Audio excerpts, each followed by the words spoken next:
Saya tidak pernah percaya sama Yesus. Tapi begitu Yesus menyembuhkan saya, itulah yang membuat saya, saudara, percaya. Bukan percaya lagi. Bahkan apapun tawaran dunia, saya tidak akan ini. Pokoknya apapun lebih baik saya, saudara. Ya, kalau saya berpikir dengan cara dunia, lebih baik saya minum Baygon. Kenapa saya katakan minum Baygon, saudara? Karena saya tidak dapat membalas kebaikan Tuhan. Jadi sebelum saya menceritakan, mungkin Bapak Ibu bertanya, ini si Muhammad Baihaqi ini sakit apa? Kok sampai sebegitunya? Biar saya cerita dari awal, saudara. Karena saya itu udah gak takut mati. Saya siap mati. Saya harus buktikan sama keluarga saya bisa hidup tanpa mereka. Saya berpikir begitu, saudara ya. Jadi sehingga dulu anak-anak Tuhan ataupun yang belum percaya kepada Yesus, itulah perjalanan hidup saya. Mulai dari saya anak pasaran, geng motor, ketua geng motor, masuk pesantren, dan sekarang saya sudah milik Kristus. Ya, salam sejahtera untuk kita semua. Kembali berjumpa dengan kami di channel ini.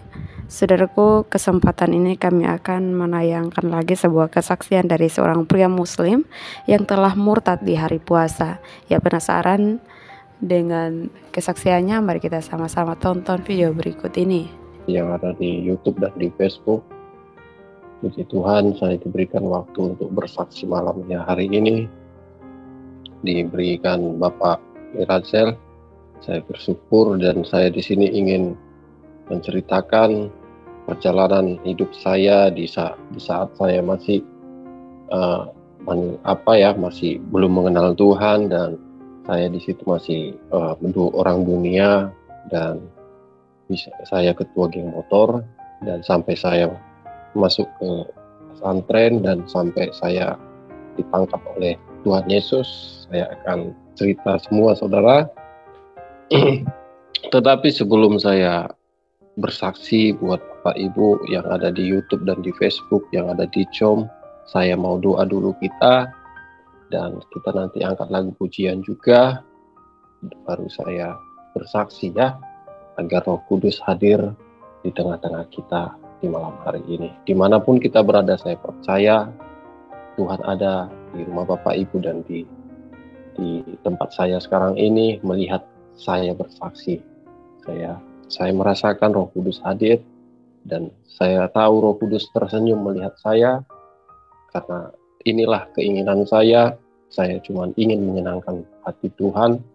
Saya ingin kesaksian saya didengar seluruh dunia gitu ya, supaya nama Tuhan kita Yesus Kristus dipermuliakan di muka bumi ini. Mari kita bersatu dalam doa. Terima kasih Bapa, terima kasih Tuhan Yesus.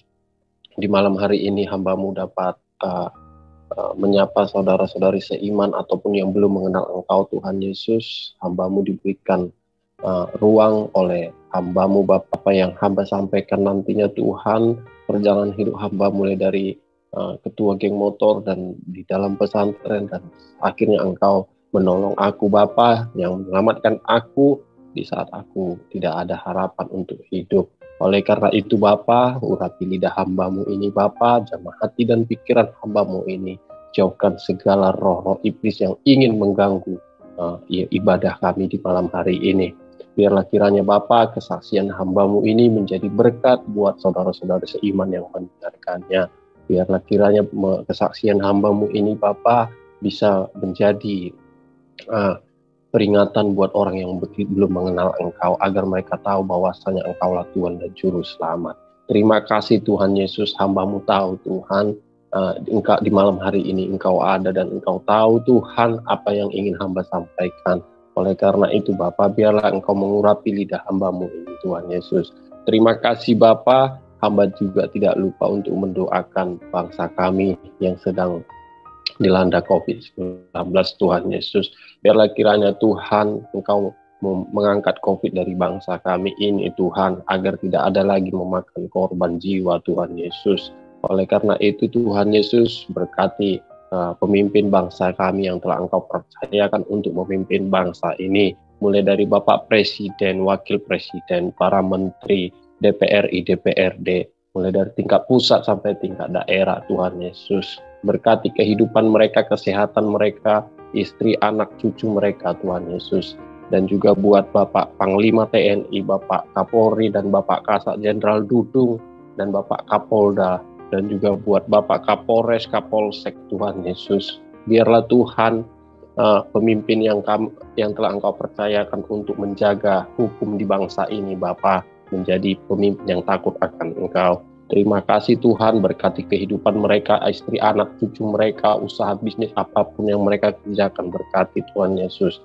Dan hamba tidak lupa mendoakan buat dokter, suster, bruder, Tuhan, tenaga medis. Biarlah Tuhan, tenaga medis ini, Tuhan Yesus, biarlah kiranya Engkau menjamah obat-obat yang mereka kasih untuk pasien yang terdampak COVID-19 ataupun sakit yang sedang terbaring di rumah sakit, walaupun dia tidak kena COVID, Tuhan Yesus, tetapi dia terbaring dengan sakit yang lain. Biarlah kiranya Tuhan obat-obat yang diberikan dokter, Tuhan, Engkau jamah obat itu, Tuhan Yesus, agar pasien-pasien yang terbaring bisa mengalami mujizat kesembuhan daripada-Mu, Bapa.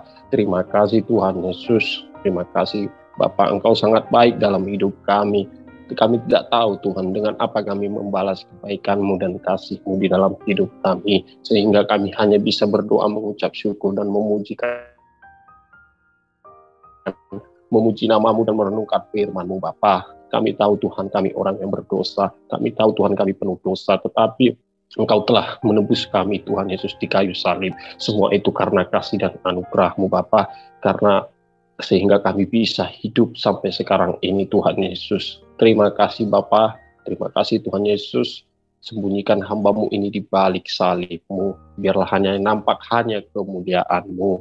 Dan kami tahu Tuhan Yesus, Nabi boleh banyak, agama boleh banyak, Rasul boleh banyak, Juru Selamat hanyalah Yesus Kristus, Tuhan dan Raja.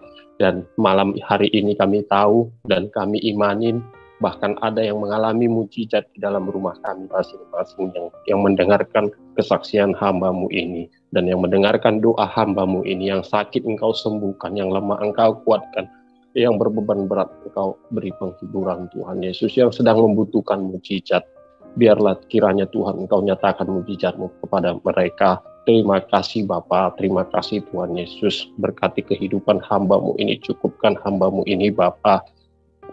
Dan juga hamba sudah mengampuni orang-orang yang bersalah kepada hamba-Mu ini. Begitu juga kiranya Tuhan Yesus, orang-orang yang selama ini hamba sakiti, biarlah kiranya Tuhan Engkau menjamah hati dan pikiran mereka, agar mereka dapat mengampuni Tuhan, agar mereka tak bisa mengampuni dan saling mengampuni, agar mereka tahu kasih, bisa saling mengasihi Tuhan Yesus. Terima kasih Bapa, terima kasih. Bimbing terus hamba-Mu ini Bapa, karena Engkaulah Tuhan Yesus yang mengarahkan hamba-Mu ini agar tidak salah langkah. Terima kasih Bapa, terima kasih. Engkau sangat baik. Kami siap memulai ibadah kami ke Tuhan Yesus di malam hari ini. Biarlah kiranya kesaksian hamba-Mu ini Bapa menjadi kekuatan di dalam hidup kami anak-anak-Mu. Di dalam nama Tuhan kita Yesus Kristus. Haleluya, haleluya, amin. Oke, mari kita angkat lagu penyembahan untuk menyenangkan hati Tuhan.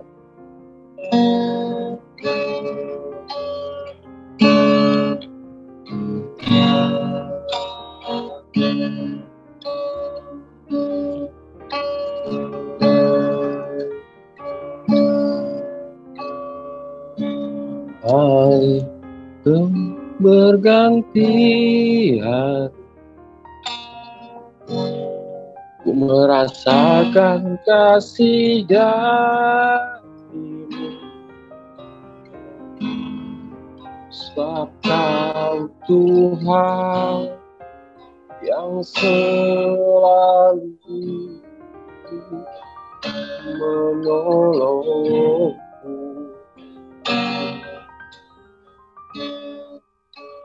Terima kasih Bapa. Terima kasih Yesus,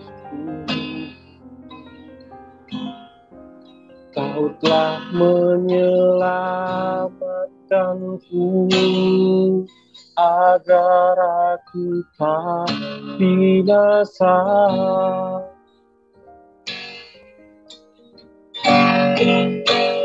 Dengan apa ku membalas kasih?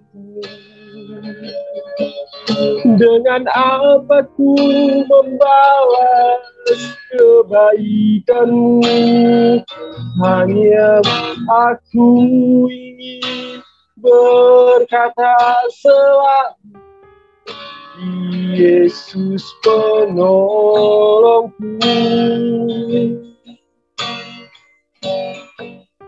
Biarlah dunia mendengar perbuatan tangan-Mu, agar mereka tahu dan mengerti bahwasanya kuasa-Mu begitu besar, Bapa.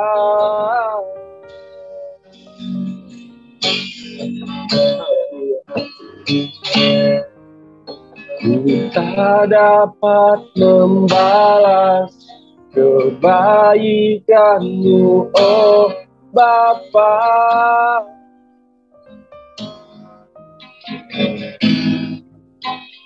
Dengan apakah ku balas kasih-Mu, Yesusku?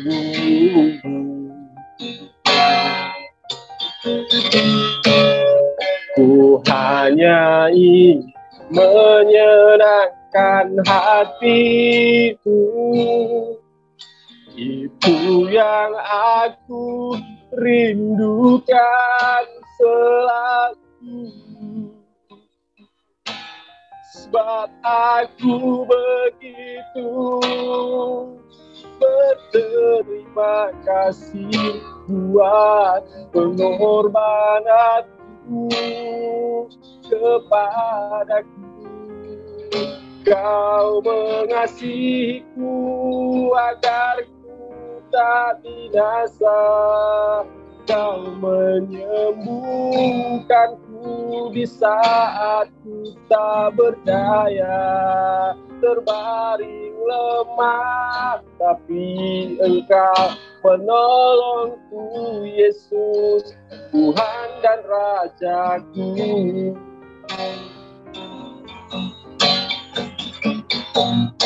Biarlah dunia mendengar perbuatan tangan-Mu, agar mereka mengerti dan tahu apa yang telah Kau perbuat kepadaku, oh Yesusku.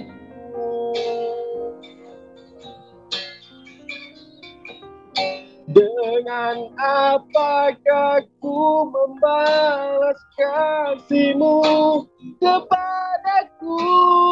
Dengan apakah ku balas kebaikan-Mu? Ku hanya bisa berkata kepadamu, Yesus baik.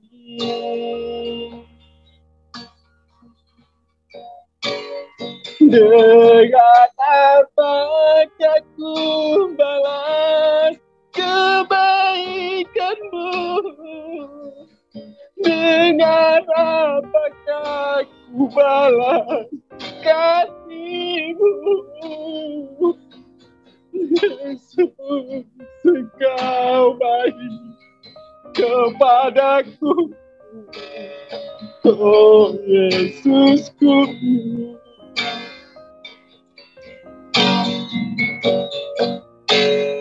Dengan apakah ku balas kebaikan-Mu yang telah menemukan aku. Dengan apakah ku balas kebaikan-Mu, oh Yesusku.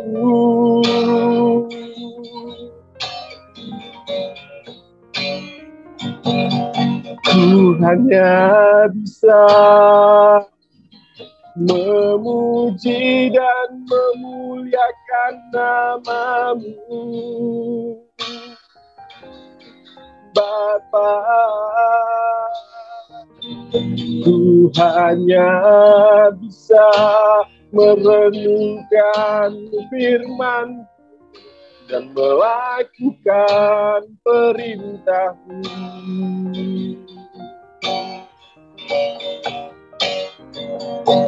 Ku hanya bisa merenungkan firman-Mu, melakukan perintah-Mu. Ku hanya bisa merenungkan firman-Mu dan melakukan perintah-Mu.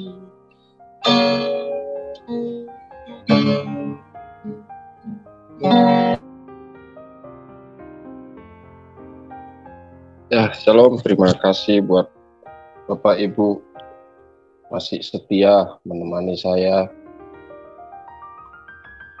Saya percaya kita sangat diberkati dengan lagunya ya, karena kita tidak tahu dengan apa kita membalas kebaikan Tuhan di dalam hidup kita yang sudah berkorban kepada kita. Oleh karena itu, makanya saya tadi berkata kepada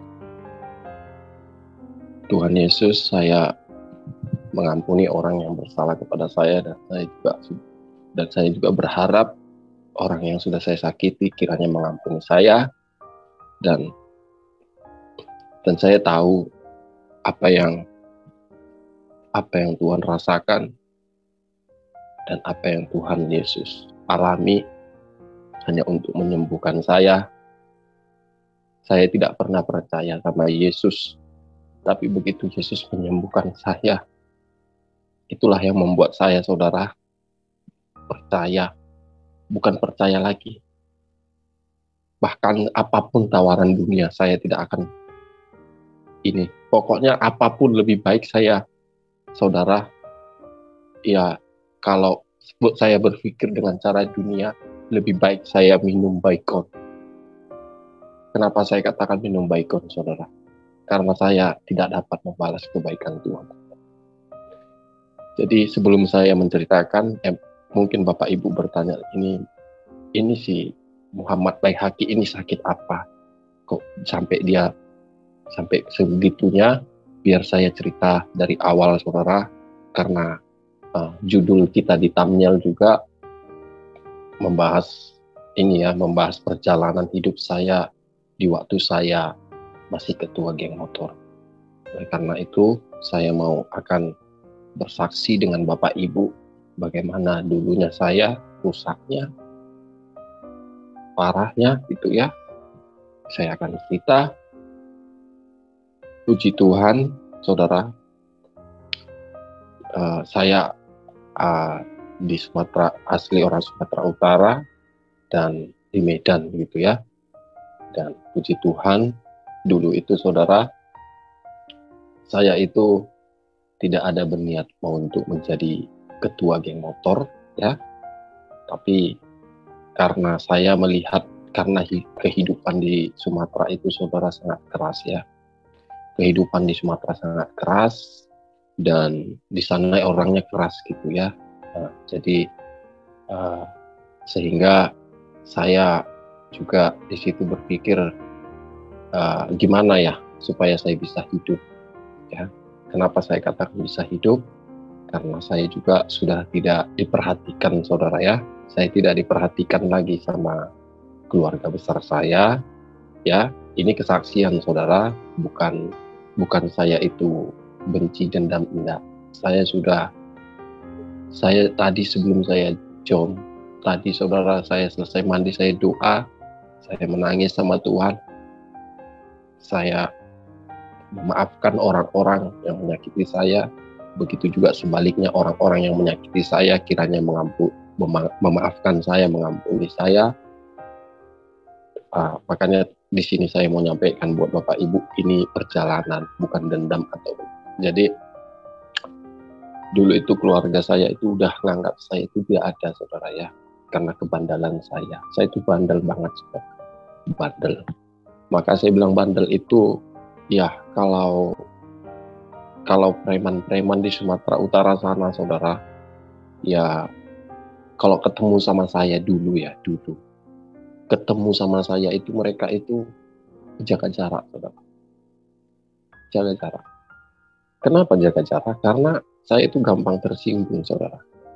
Dan saya kalau udah disinggung, saya main hajar langsung. Nah, gitu kan.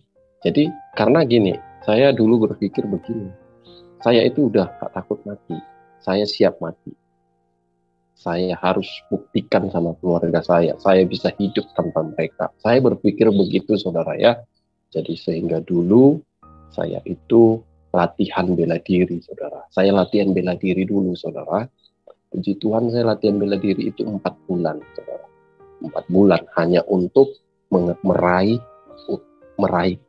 agar bisa menjadi ketua geng motor gitu ya. Jadi karena dulu saya bandel, saya sering berkelahi ya. Jadi saya sering berkelahi, saya sering setiap berkelahi itu saya dikeroyok ya. Yang mengeroyok saya itu kadang 3 orang gitu ya. Kadang dua orang, kadang 3 orang gitu, kadang 4 orang, saudara ya. Pokoknya saya itu dulu hampir setiap hari berkelahi, saudara. Karena di Sumatera itu ada minuman, saudara, tapi nggak minuman miras ya, bukan miras alkohol. Kalau di Sumatera itu bilang, kalau di Medan itu bilang tua, saudara, tua. Mungkin kalau orang Sumatera udah paham lah ya, tua ya. Jadi kalau tua itu minuman bisa membuat kita mabuk, tetapi itu alami dari pohon, saudara. Tidak dari tidak dari buatan sendiri diolah miras gitu dikasih alkohol, enggak. Jadi tua gitu ya. Mungkin orang Sumatera tahu lah tua gitu. Jadi setiap mereka selesai minum gitu kan, mereka nggak senang dengan saya, dan mereka itu menganggap saya itu seandainya ini kita hajar, mereka berpikir seandainya ini kita hajar, mungkin ya tidak ada yang bela dia gitu kan. Jadi saya berpikir begini, saudara, loh kok jadi mereka, saya berpikir begini dulu itu, saya berpikir, kalian kira kalian siapa gitu kan. Nah, kalian kira kalian siapa? Saya aja udah katanya udah di Sumatera, mau kalian mau gitulah ibarat katanya. Maksudnya gini, saudara, saya itu tidak mau kalah gitu ya, tidak mau kalah. Sehingga mereka itu dulu kan, saudara, main kroyo. Kalau main gitu ya, kalau sendiri-sendiri gitu ya mikir lah, saudara, berpikir gitu ya. Akhirnya karena mereka main kroyok, saya ambil jalan gimana supaya saya bisa menjadi dihargai gitu ya, saya itu gitu. Akhirnya saya tahu mereka membentuk komunitas ya, mereka membentuk komunitas, ya itulah komunitasnya geng motor ya. Akhirnya saya latihan bela diri 4 bulan. Saya latihan bela dirinya 4 bulan itu, saudara, di tanah lapang, di samping sekolah SD saya dulu, saudara. Kalau Bapak Ibu, saya percaya semoga satu daerah saya yang di Sumatera sana menonton kesaksian saya ini, pasti dia tahu di dekat sekolah SD saya dulu ada tanah lapang luas, saudara. Jadi saya dilatih di bela diri di situ, saudara, dulu ya. Dilatih selama 4 bulan, saudara. Jadi selama 4 bulan. Jadi kehidupan saya sehari-hari itu, saudara, ya itulah memalaki orang ya, memalaki orang.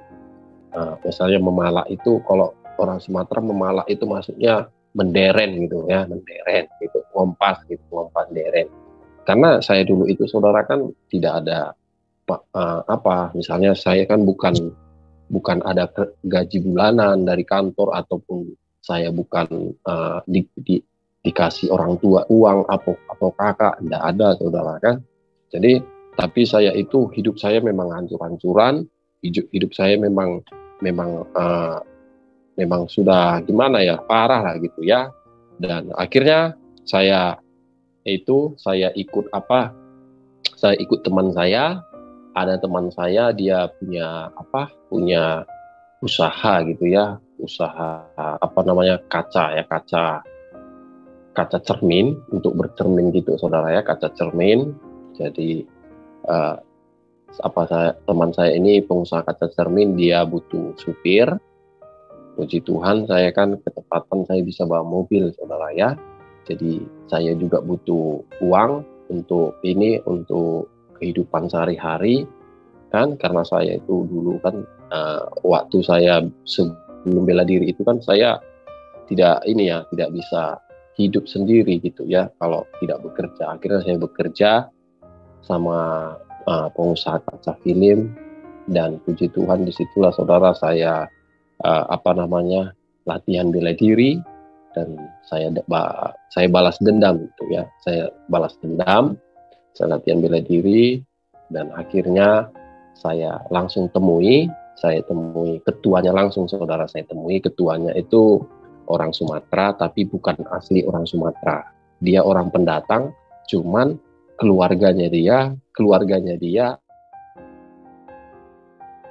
angkatan darat, tentara ya, sehingga dia itu bisa menjadi ketua geng motor di Sumatera karena keluarganya angkatan darat gitu ya. Jadi ya saya berpikir begini, kalau memang dia itu kalau memang dia ngadu sama orang tuanya, kalaupun saya ditangkap, ya saya pasrah aja, karena ya namanya juga saya juga di situ udah nggak hidup hancur-hancuran, saudara kan.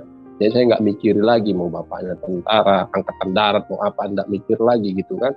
Saya itu balas dendam. Akhirnya saya latihan bela diri 4 bulan. Selesai saya latihan bela diri,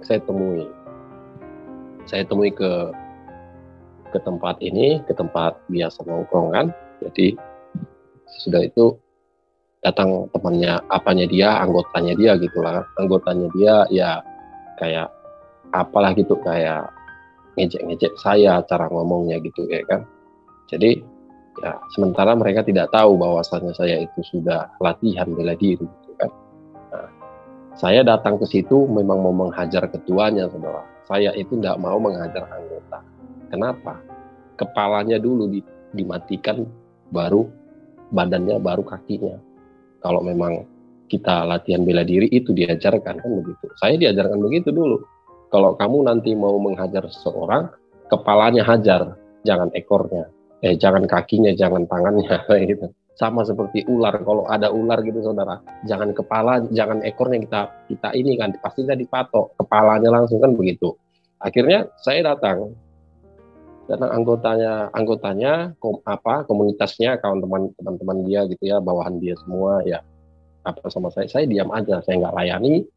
Sesudah itu saya tidak layani, saya santai aja, saya seperti kayak orang apa gitu kan.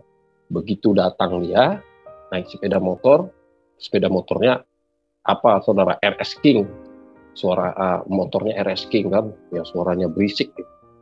Begitu dia datang, langsung saya lompat, saudara, dari kursi saya, langsung saya tarik bajunya, saya hajar, saudara kan. Nah, maaf katanya, saudara, ya kita kan diajarkan juga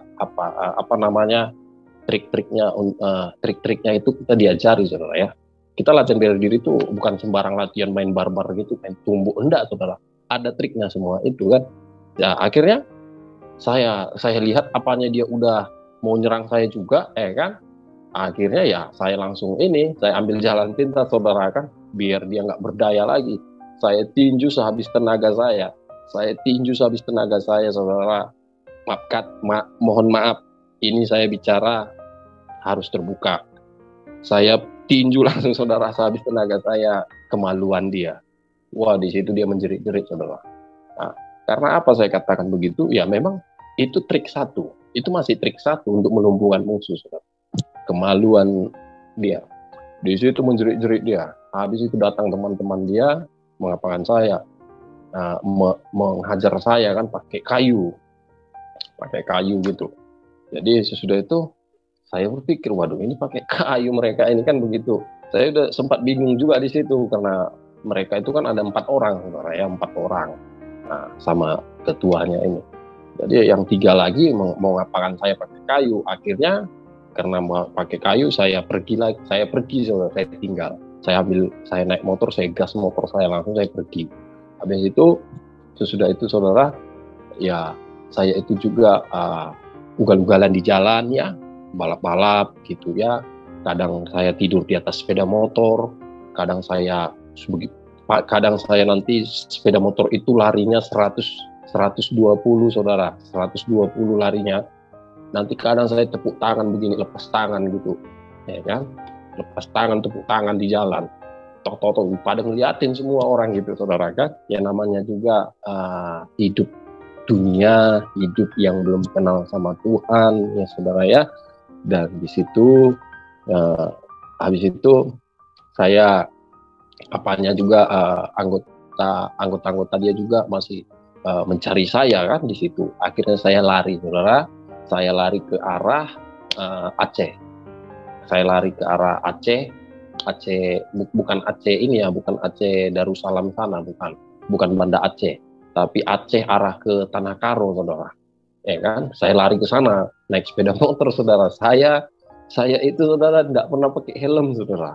Dulu saya tidak pernah pakai helm, ya, nggak pernah pakai helm itu. Saya pakai topi, kadang nggak pakai topi, kadang hanya rambut begini aja gitu ya. Namanya hidup di pasaran gitu ya.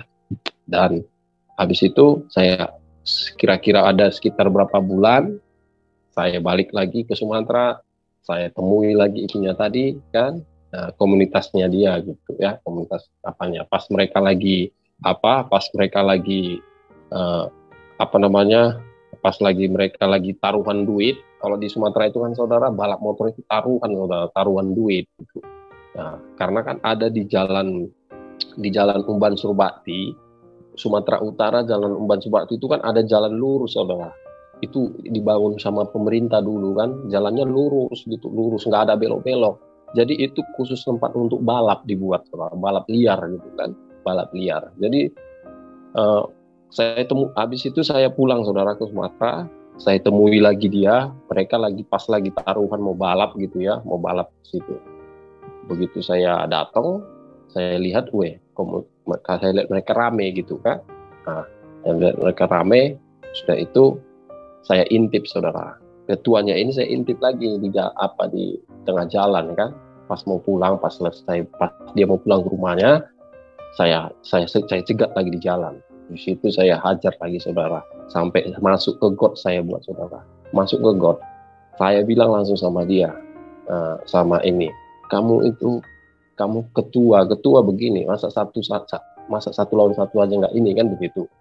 Ya itulah, saudara, perjalanan saya ketua geng motor yang begitu. Akhirnya saya bilang sama dia, kalau memang kamu itu ketua, kamu itu buktikan dong, ayo di tempat gelap-gelap, saudara, tempat gelap-gelap ini saya jegat dia, bukan di tempat keramaian kan, tempat gelap-gelap. Di situ minta maaf kan, minta ampun gitulah, karena memang habis saya hajar di situ, saudara. Saya itu kalau berkelahi dulu itu, saudara, ampun, nggak peduli mau ada kanan kiri manusia, nggak peduli, saya mau lewat mobil, mau lewat motor, mau lewat apa, saya nggak peduli. Saya kalau sudah memang emosi gitu ya nggak peduli, saudara. Saya nggak peduli, nggak mikir gitu masalah benda hancur, masalah manusianya mati atau saya nggak mikir gitu kan. Nah itu akhirnya disitulah dia minta maaf. Habis itu saya ngomong sama dia, jangan kamu di sini minta maaf, nanti kamu pas gabung sama anggota kamu menghajar aku. Saya ngomong gitu, saudara. Kalau kamu buat begitu, kau lihat aja lebih parah dari sini, ya gitulah ya kan, saudara. Nah, lebih parah dari sini, saya bilang gitu, saudara. Dia mau ngadu kantor polisi nggak ada gunanya, saudara, karena kan Kalau geng motor ini kan nggak tahu hukum, maksudnya nggak ada mau main hukum-hukum gitu. Kalau contoh lah, saya ketua geng motor, contohnya saya digimbali, habis itu saya buat laporan visum, saya buat laporan, contohnya dipukuli, ya saya itu nggak dihargai. Berarti itu bencong gitu. Kalau di Sumatera sana seperti itu, ketua geng motor dan grup-grup geng motor ya begitu komunitasnya. Beda sama geng motor sekarang ini. Kalau geng motor sekarang ini kan uh, bisa kita bilang lain dari sama-sama perjalanan saya dulu. Kalau sekarang kan main surit, kan main rame-rame, main serang sini. Bukan, kalau di sana nggak seperti itu, saudara. Kalau zaman saya dulu itu nggak seperti itu, main orangnya gentleman gitu, 1 lawan 1, kadang 2 lawan 1 gitu, gentleman gitu, nggak mau mengorbankan warga dan tidak mau misalnya menyakiti warga, nggak mau, saudara. Itulah kalau di Sumatera. Beda sama di tempat daerah-daerah lain, main celurit apa rame-rame, main koyok apa begitu kan. Nah, kalau di sana enggak. Kalau di sana itu bertinju, siapa menang ya itu jadi ketua gitu. Itu kalau di sana, saudara. Jadi puji Tuhan, karena saya sudah latihan bela diri, puji Tuhan saya bisa mengalahkan ketuanya. Disitulah saya diangkat, saudara, akhirnya saya menjadi ketua geng motor gitu kan. Tidak enak, saudara, mengambil ketua geng motor itu nggak enak, saudara. Soalnya ya kita harus siap tersakiti gitu. Maksudnya tersakiti ya tubuh kita ini kayak memang harus tahan pukul, kalau enggak ya nggak bisa gitu kan. Karena hampir setiap hari berkelahi, saudara. Nah, kelakuan geng motor kan setiap hari berkelahi, saudara. Kalau zaman saya dulu ya, kalau zaman sekarang kan karena main curi, main serang, apa segala macam kan. Gitu. Makanya saya melihat geng-geng motor sekarang itu ya saya ketawa aja gitu. Makanya sesudah itu saya diangkat ketua geng motor, ya saya jadi ketua. Di situ saya ketua geng motor. Habis itu komunitas-komunitas itu semua teman-teman dia gitu ya, teman-teman dia ya jadi pada segan sama saya gitu kan. Jadi segan sama saya. Tadinya saya itu nggak dihargai, akhirnya saya dihargai, saudara. Karena saya maunya seperti itu, saya nggak mau jadi bawahan. Sifat saya seperti itu, apalagi saya itu asli orang misalnya besar di Sumatera Utara saya itu lahirnya di Aceh, saudara. Saya lahir di Aceh Tenggara. Begitu saya lahir, orang tua saya langsung merantau ke Medan, ke Sumatera Utara. Jadi saya besar di Medan. Masa mereka mau menguasai Medan? Siapa kali kalian? Saya berpikir begitu, saudara. Dan saya juga pernah ngomong juga sama ada juga orang ini kan orang dia komunitas dari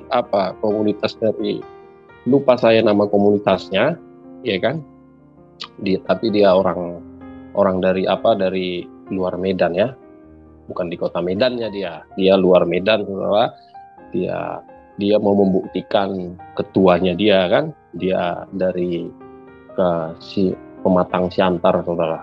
Dia dari Pematang Siantar, tapi dia tinggal di Sumatera Utara, tinggal di kota Medan, gitu, saudara.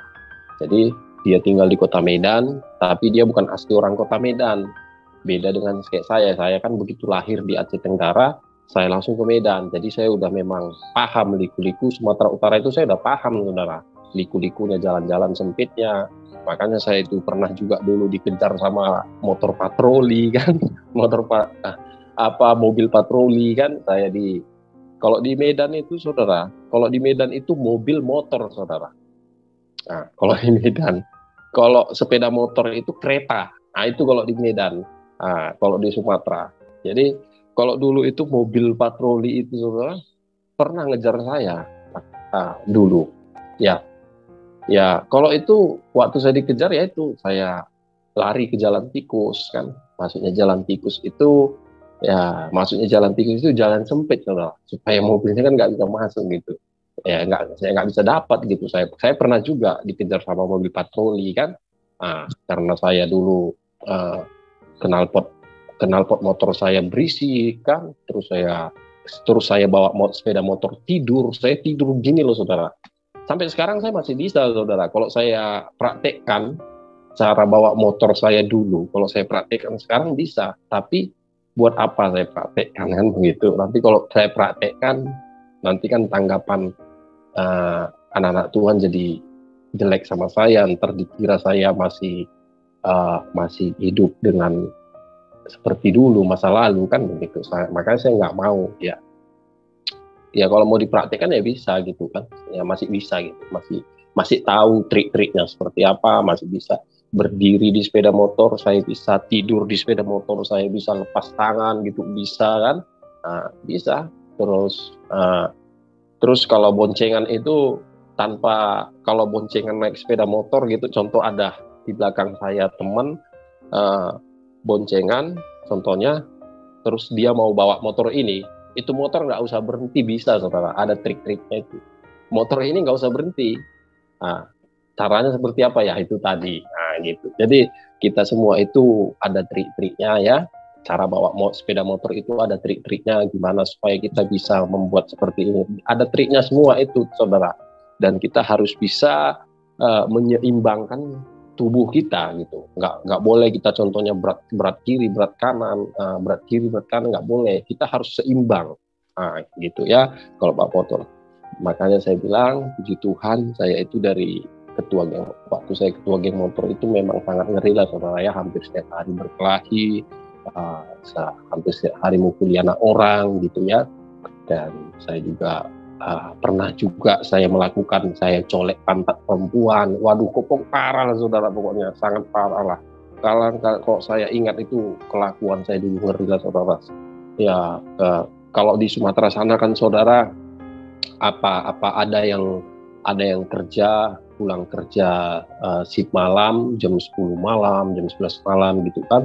Ada juga yang pulang jam 12 malam dari perusahaan gitu ya, dari kantor gitulah. Kadang saya nanti, ya itu tadi saudara, saya udah dipengaruhi sama minuman yang di Medan, minuman yang di Sumatera ya, itu namanya tua saudara. Tua itu bisa memabukkan kita kalau kita banyak minum gitu. Tapi kalau kita hanya sedikit aja kita minum, bisa dibilang itu obat tidur saudara, tua itu, karena itu murni alami dari pohon. Jadi kalau saya selesai minum itu saudara, posisi saya udah mabuk tengah malam, ya itu saya jahil saudara. Jahil, maksudnya jahil itu ya itu yang sasarannya perempuan gitu kan. Ya pantat perempuan saya colek gitu kan. Kadang tangannya ini saya tarik gini. Terus dia menjerit, ya saya gas motor gitu. Jadi itulah perjalanan saya. Tapi yang namanya merampok gitu enggak pernah ya. Yang contohnya merampok pengusaha, merampok orang-orang kaya, itu nggak pernah saya saudara, nggak pernah. Boleh dicek lah ke Sumatera sana gitu ya, nggak pernah. Jadi kebandalan saya itu dulu cuman itu ya, berkelahi dan mengganggu perempuan gitu ya, dengan posisi keadaan beralkohol ya, mabuk tuh. Dan ya itulah perjalanan saya di ketua geng motor saudara. Dan pokoknya kalau orang Sumatera itu saudara, teman-teman saya dulu, kalau melihat saya sekarang ini seperti ini, pasti nggak percaya. 100% mereka tidak percaya saudara. Tidak percaya. Nggak mungkin. Nggak mungkin. Karena apa? Saya itu udah tercap di Sumatera sana saudara. Saya itu udah tercap jahat, bandel, brutal, ya, sangat manusia keji, pokoknya jahat saudara. Jadi kalau teman-teman saya lama, kalau melihat saya contohnya, melihat saya seperti ini, kesaksian seperti ini, pasti mereka nggak percaya, tidak percaya. Kalaupun mereka percaya, pasti mereka ya bingung aja, heran gitu ya, bisa ya, pasti mereka begitu. Karena kalau mengingat kelakuan saya itu ya memang sangat tidak manusiawi saudara. Seperti yang saya bilang tadi, perempuan pulang kerja, pulang dari kantor enak, dia jalan kaki, pakai rok ya kan, pulang kerja. Saya lihat pantatnya dia ini, saya tarik saudara dari belakang, saya bilang, kadang tangannya, waduh, ngeri lah saudara. Ya itulah kelakuan saya dulu gitu, bandelnya ya, berkelahi gitu. Jadi ya terakhirnya saya keluar dari ketua geng motor, yaitu tadi saya dicari sama komunitas geng motor yang dari Pematang Siantar, Simalungun, Sumatera Utara. Ya, tapi dia tinggal di Medan, tapi aslinya dari Siantar, bukan dia asli Medan. Tapi malah dia pula sok-sokan mencari saya, saudara. Dia mencari saya, ya kan? Nah, dia sok-sokan mencari saya gitu. Dia mungkin lihat postur tubuh saya nggak tegap gitu, ya kan? Sementara postur tubuhnya agak berisi sedikit gitulah, ya kan? Akhirnya dia cari. Jadi pas lah saya ketepatan saya nggak ada di lokasi tempat saya nongkrong biasa ya di Medan. Nah, datanglah teman saya, komunitas saya ngomong. Nah, dibilang sama saya, oh, kau dicariin tadi. Kalau orang Sumatera kan gitu ngomong. Siapa nyari? Orang gitu. Oh itu dari ini ya. Jadi terus gimana? Kok takut kalian? Kita gitu ya kan. Nah, aku ngomong gitu. Nggak ngerti lah. Ya jelas takut lah. Kata gitu ya kan. Nah, pokoknya mereka kalau komunitas saya itu tidak akan pernah berani, saudara. Yang kalau berkelahi, kalau saya nggak ada, mereka nggak berani. Tapi kalau saya ada di tempat, saya bilang hajar ya dihajar. Itulah dulu. Tapi kalau saya nggak ada, mereka berkelahi, mereka itu belum tentu berani gitu ya, belum tentu berani 100%. Tapi kalau saya ada situ hajar, kalau saya hajar. Jadi akhirnya karena saya merasa dicari, ya kan, saya menjaga harga diri saya, macam betul banget dia. Saya bilang gitu sama teman saya ini, sama komunitas saya, macam betul banget dia. Ya, dia ngomong marah-marah tadi di sini, gitu ya kan. Nah, dia ngomong marah-marah tadi di sini. Jangan kalian main-main kalian sama saya. Saya ini orang Siantar. Kalian belum tahu anak Siantar. Ini Siantar men. Jadi sesudah itu saya bilang, saya lipat tangan begini. Ya udah tunggu aja. Dia tadi perginya arah mana? Saya ngomong gitu, saudara. Arah sana. Bilangkan ke arah ini, saudara, ke arah Menplas sana ya. Arah dia perginya arah Menplas gitu ya. Akhirnya saya pergi, saya bonceng teman saya, kan? Saya bonceng, saya berdua, saudara. Saya nggak ada bawa komunitas, nggak ada. Kalau dia itu berjalan setiap hari itu 4 orang, saudara. Nah, dia 4 orang, bawa teman 3 orang dia. Nah, jadi kalau saya itu dulu main 2, saudara. Saya sama yang saya bonceng. Habis itu saya ajak teman saya, ayo. Nah, mana kita? Kemana kita? Wah, gitu kan. Kalau sana itu kan wah itu ketua gitu ya. Mana tahu wah? Ayolah. Jadi pergilah kami ke arah Menplas, ke arah Medan Plaza ya. Mungkin Bapak Ibu tahulah Medan Plaza dekat Pringgan sana ya. Saya cari ke sana dia, karena dia tempat nongkrong dia, kata komunitas dia di sana kan. Karena di sana kan di dekat Menplas sana kan, saudara, banyak tempat-tempat dugem ya, banyak tempat-tempat dugem gitu ya kan. Jadi tempat-tempat yang sudah inilah, yang sudah cantik gitu, yang udah mabuk apa segala macam ya kan. Jadi saya cari ke sana, ya puji Tuhan saudara ketemu. Nah, begitu ketemu mereka 4 orang, saya berdua. Teman saya ini mau kabur, mau lari, mau dibawa aja motor saya. Kamu bawa itu motor saya, ku cari kau besok. Saya bilang begitu, kau jangan pergi. Gimana? Wah itu orang tuh rame 4 orang. Udah kau tenang aja gitu, ya kan? Nah, itu saya bilang, tadi kau nyari aku, saya ngomong gitu, saudara, ya kan? Oh iya, kau ya marah-marah lah ya, ngomong nggak baik gitu, nggak mungkin saya bilang di sini cakap-cakap kotor gitu, saudara ya. Nah, dia langsung mukul-mukul dada dia. Nggak tahu ini asli orang Siantar katanya. Kau anak Medan, kau apa? Gitulah, saudara. Saya di situ langsung darah saya langsung naik, saudara, langsung nggak tahu lah ya. Muka saya langsung merah, saudara. Muka saya merah langsung saking emosinya ya kan. Wah, kira kok siapa gitu kan. Wah, di situ saya hajar langsung, saudara. Saya hajar langsung, kok bawa apa kamu? Gitu kan, saya hajar. Begitu saya hajar dia di situ, teman dia itu membantu dia. Teman saya yang saya bonceng juga dihajar sama teman dia kan. Habis itu saya bilang sama apanya itu tadi, di temannya itu tadi kan, dipisah. Terus saya bilang, kalau memang mau lanjut, besok kita lanjut lagi. Saya bilang, atau sekarang kita lanjut, ayo. Saya bilang gitu. Akhirnya ya itu, sekarang nggak tahu saya ya. dia masih ada komunitas atau enggak, saya nggak tahu ya, karena kayaknya kemarin dulu itu dia itu dilarikan ke dukun patah tulang, saudara.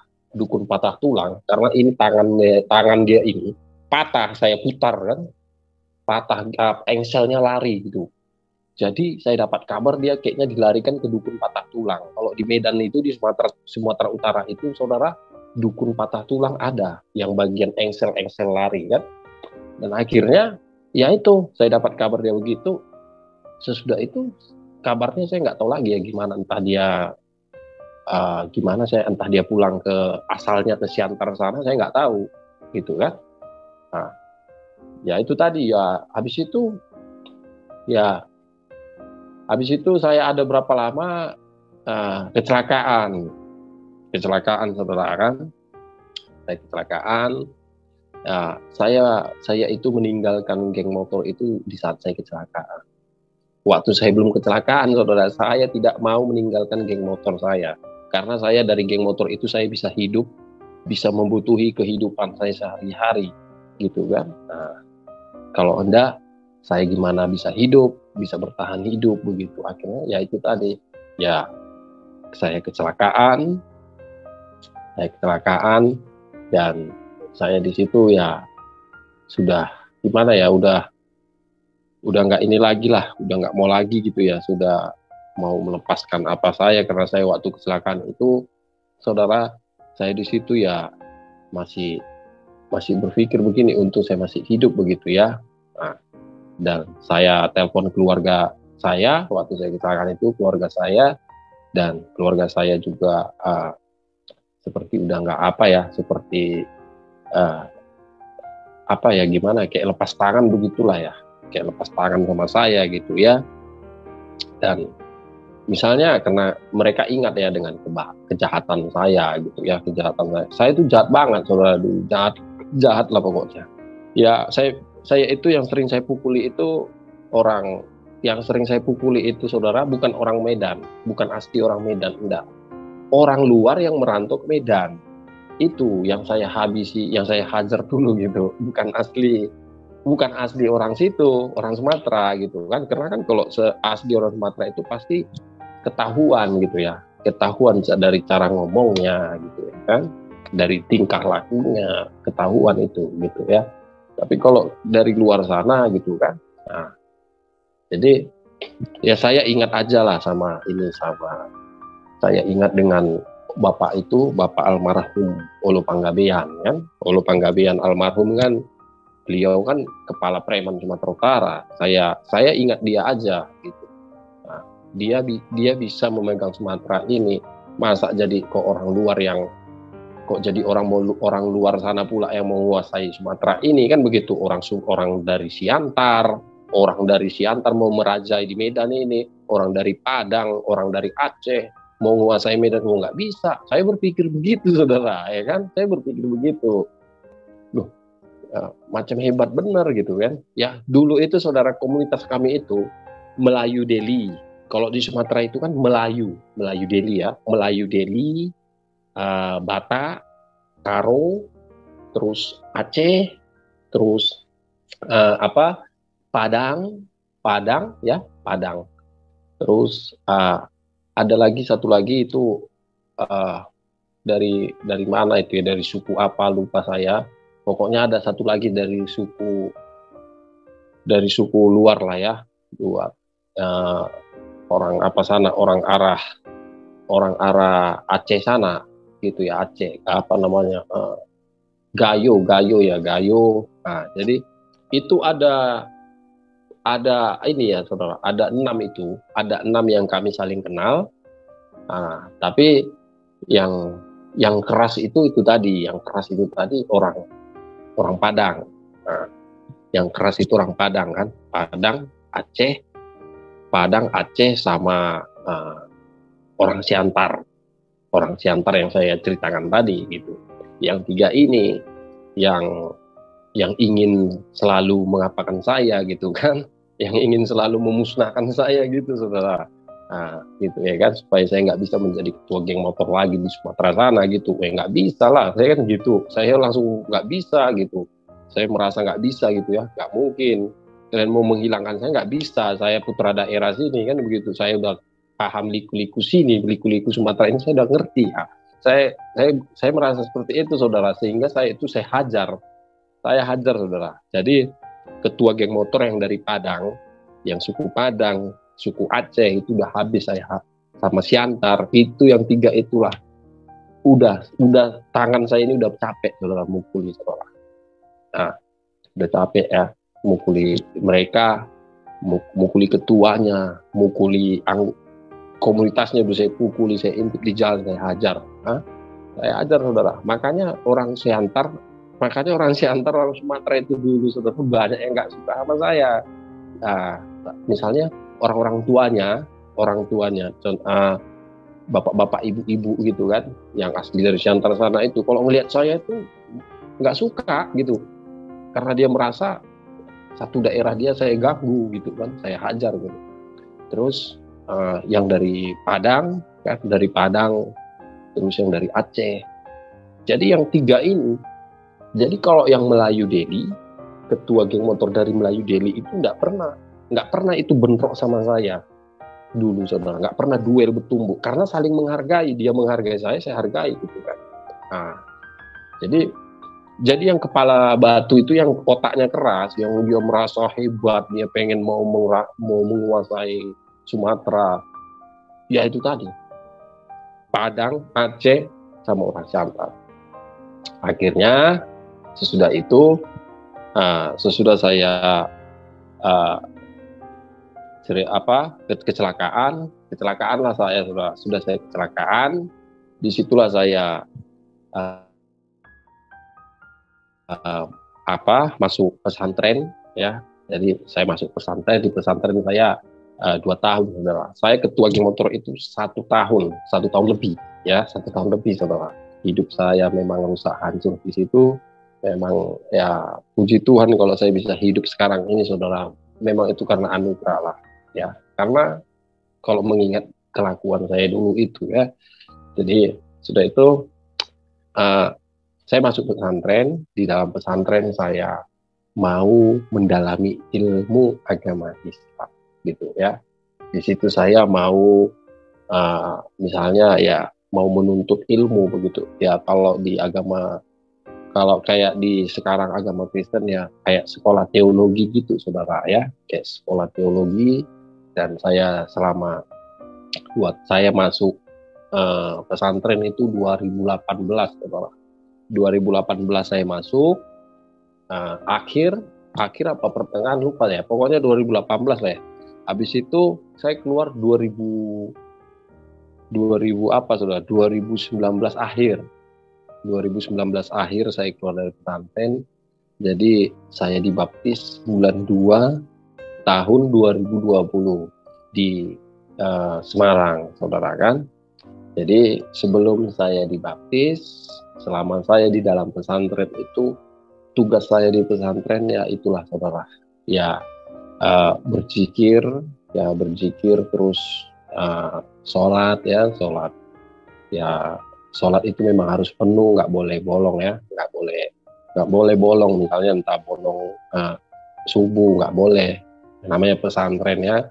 Jadi itu memang kita harus aktif, mulai dari sholat subuh, zuhur, asar, maghrib, isya kan, tahajud, itu semua harus kita lakukan saudara. Dan kalau di dalam pesantren itu juga saya itu memperbanyak berzikir saudara. Saya tidak memperbanyak Al-Quran gitu ya. Saya tidak memperdalam Al-Quran, dan saya di dalam itu anak kesayangan saudara ya.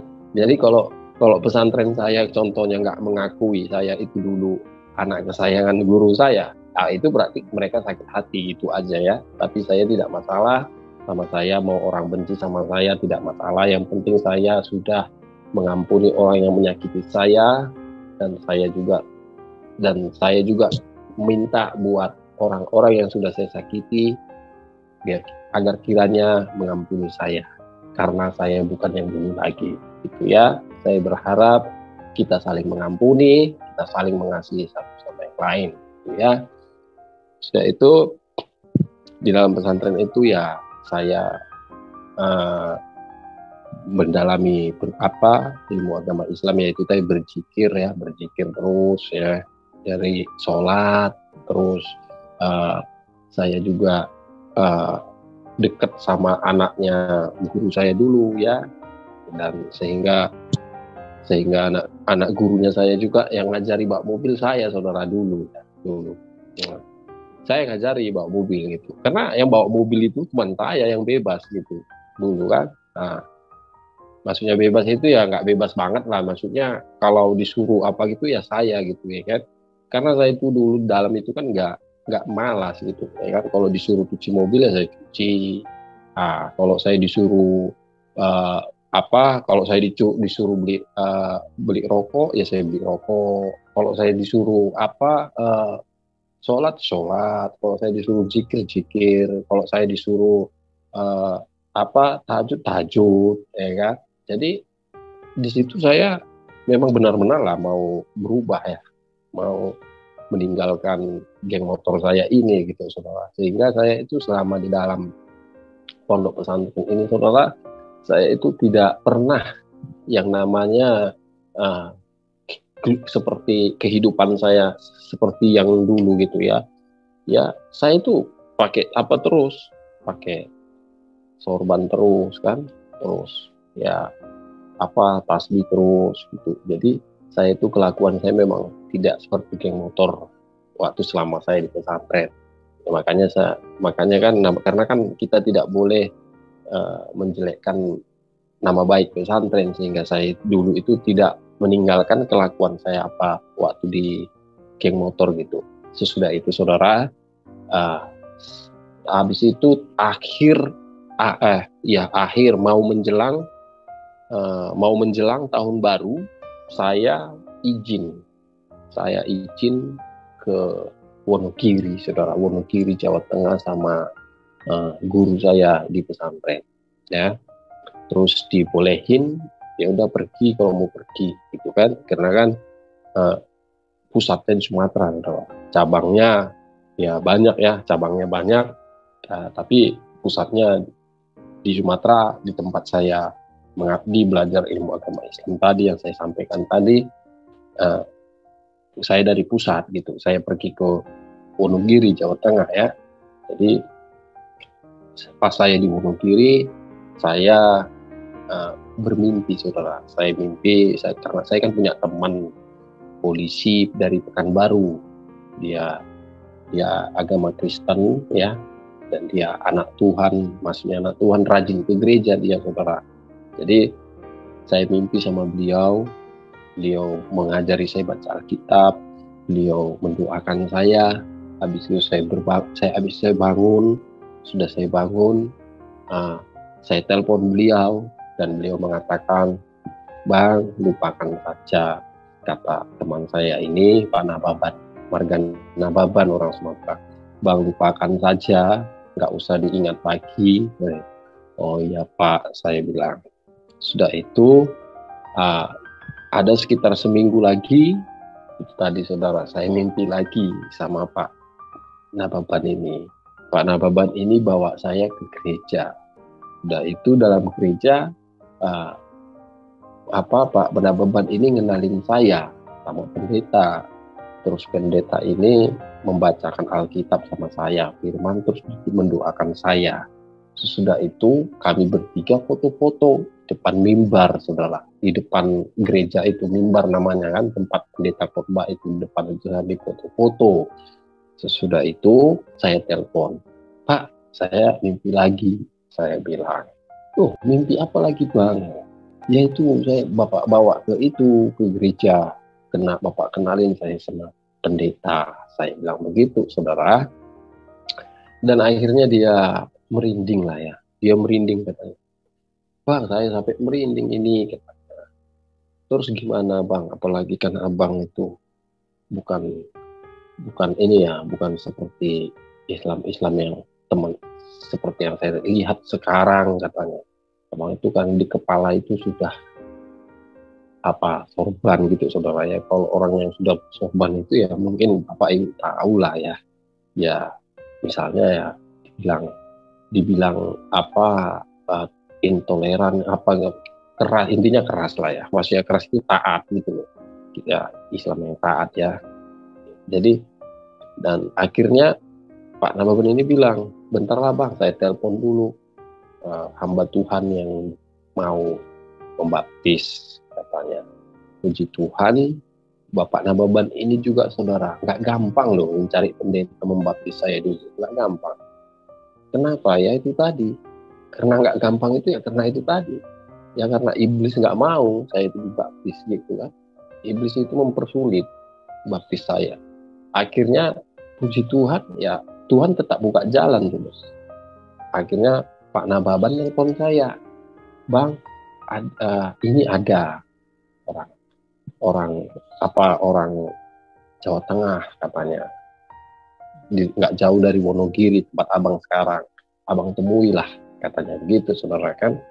Dan akhirnya puji Tuhan saya ketemu lah saudara sama penginjil dari Isa Al-Masih. Sudah itu disitulah saya dibaptis di kolam renang Semarang ya, kolam renang Semarang saya dibaptis. Sesudah saya dibaptis ya saya dibawa ke luar ya, ke pelayanan, ke tempat teman-temannya sepelayanan ya, dibawa. Habis itu saya tinggal di rumahnya saudara, tinggal di rumah yang membaptis saya tadi ya. Nah, habis itu saya tinggal di rumahnya ada sekitar 4 bulan saudara ya, 4 bulan, kurang lebih 4 bulan lah ya. Nah, jadi 4 bulan sudah itu, di situ saya banyak dapat ancaman teror ya. Saya nggak mau ceritakan kepahitan ya, karena saya itu udah, Tuhan suruh saya itu harus bisa mengasihi dan mengampuni. Jadi saya tidak mau lagi mengungkit yang namanya yang sakit-sakit, tidak mau saudara, karena saya mau mendengarkan apa yang disampaikan Roh Kudus kepada saya. Saya hanya mau menyampaikan kesaksian perjalanan hidup saya. Saya tidak mau mengomongi orang yang menyakiti saya, dan saya tidak mau ngomongin misalnya saya nggak mau rasa-rasa dendam, benci apa enggak, karena Roh Kudus sudah mengatakan kepada saya lewat telinga saya harus bisa mengasihi dan mengampuni. Puji Tuhan, saya pergi dari rumah yang baptis saya dulu. Saya ada 4 bulan, kurang lebih 4 bulan di sana saudara. Saya pergi dan saya kontrak, ngekos ya, ngekos bukan ngontrak. Kalau ngontrak kan satu rumah.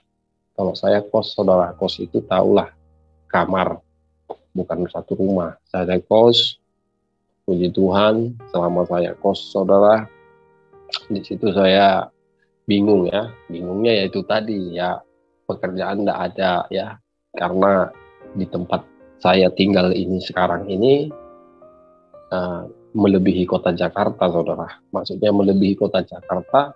Kota Jakarta kan metropolitan saudara. Kalau tempat yang saya tinggali sekarang ini melebihi Jakarta saudara. Melebihi Jakarta. Kenapa saya katakan melebihi Jakarta? Ya itu tadi, sopir di sini harus pakai SIM apa saudara? Ijazah. Nah, sopir harus pakai ijazah. Di situ saya langsung berpikir, waduh, mau kerja di perusahaan harus pakai ijazah, saya nggak punya ijazah. Mau supir, pekerjaan terendah, supir.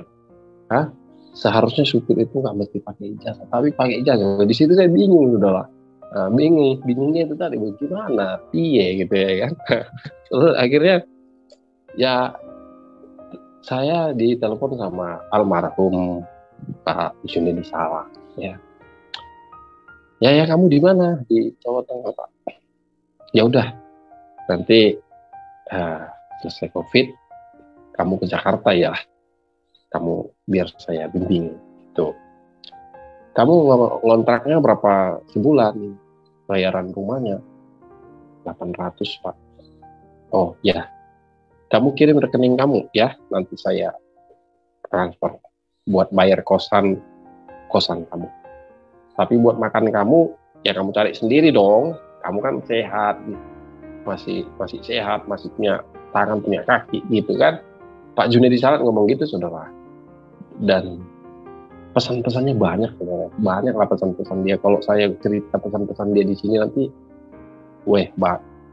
habis waktu kita. Intinya Pak Junedi Salat itu pengen dulu itu memimpin saya, saudara, supaya saya itu tidak lari dari Tuhan begitu ya, karena saya udah memang digoncang di situ, saudara. Gak ada harapan gitu ya kan. Akhirnya di situ, iya Pak, saya bilang gitu. Iya Pak, saya bilang, puji Tuhan ya mungkin memang ya itulah, memang sudah rumah beliau sudah jadi ya, rumah beliau sudah jadi dibuat Tuhan kita Yesus Kristus, sehingga beliau dipanggil Tuhan. Saya dapat kabar beliau sudah bersama Yesus ya, sudah menikmati taman Firdaus. Di situ saya langsung putus asa lah, saudara. Maksudnya putus asa itu, saya itu mau mengakhiri hidup saya. Saya mau mengakhiri hidup saya dengan cara apa? Yaitu tadi, saya mau minum racun apa gitu kan. Tapi saya berpikir, kalau saya minum racun kok bodoh banget Pak ya. Tuh, akhirnya saya saya udah nggak mau lagi baca Alkitab. Saya nggak mau lagi puji-pujian. Saya nggak mau lagi pokoknya saya itu tidak ada fokus lagi sama Tuhan gitu ya. Ibarat katanya, maksudnya gini, saya itu iman saya itu, saudara, 50% sama Tuhan, 50% sama iblis gitu. Iman saya dulu ya. Waktu beliau meninggal, saya di situ memang digoncang, saudara. Memang sangat nggak ngerti lagi lah, nggak tahu ya. Makanya saya bilang, saya di sini tidak mau menceritakan masa lalu saya, maksudnya menceritakan pahit yang saya rasakan itu, saya nggak mau menceritakan di sini gitu ya. Saya mau nanti bersaksi itu, saya mau bersaksi itu mau mempermuliakan nama Tuhan aja gitu ya. Nah, jadi di situ saya saudara, saya di situ langsung berpikir, waduh, ini nggak benar gitu ya. Akhirnya ya udahlah, saya malas semua malas, main gitar malas, baca firman malas ya. Pokoknya saya nggak hidup ya, udah nggak udah kayak nggak ada arti lagi gitu ya. Nah, karena beliau pergi gitu ya. Karena kan dulu itu ya saya terbuka aja di sini ya. Ya kalau di total uang beliau udah banyak masuk sama saya. Kalau di total itu uang beliau tuh banyak. Kalau bukti transfernya ada di HP beliau, itu banyak udah, saudara. Mungkin sekitar 10 juta sudah ada, saudara. 10 juta udah ada uang beliau masuk ke saya, tanpa sepengetahuan siapapun. Karena beliau ngomong ke saya, jangan ada yang tahu, cukup Tuhan yang tahu. Itu ngomong beliau sama saya dulu. Ya, yang penting kamu tetap percaya bahwasanya kamu itu sudah selamat. Beliau ngomong itu, kamu sudah selamat. Jadi kamu jangan pikir lagi masalah dunia, kata beliau.